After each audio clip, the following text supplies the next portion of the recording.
ગોત્રી યશ complex 4 રસ્તા પર મહાનગરપાલિકા દ્વારા પાણીના વાલ્વનું એક ચેમ્બર બનાવવામાં આવ્યું છે, જેને લઈને આ ચેમ્બરના ઢાંકણ ખસ્તા હાલતમાં જોવા મળી રહ્યા છે, જેને લઈને વાહન ચાલકોને પણ ઘણી મુશ્કેલી પડી રહી છે. અનેક અકસ્માતનો ભય લગાતાર જોવા મળી રહ્યો છે. વાહનો આ ચેમ્બરથી અથડાવવાથી વાહનોને પણ ઘણું નુકસાન થયું છે.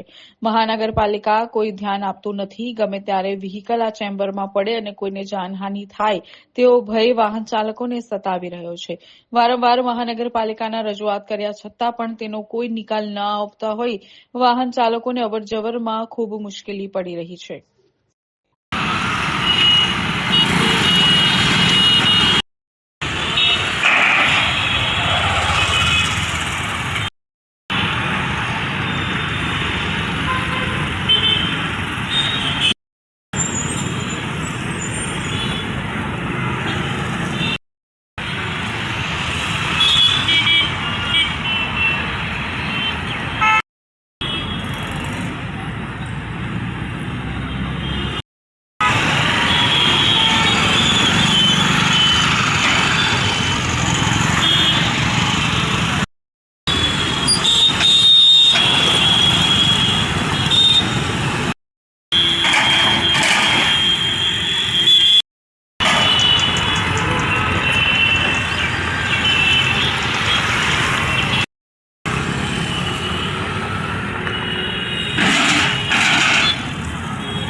વોર્ડ નંબર 10માં 30-35 વર્ષથી ભારતીય જનતા પાર્ટીનું શાસન છે.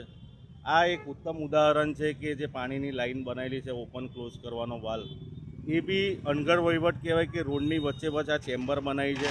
ભવિષ્યમાં મોટો ભય ઉત્પન્ન થાય એવી આ વસ્તુ બનાવી છે.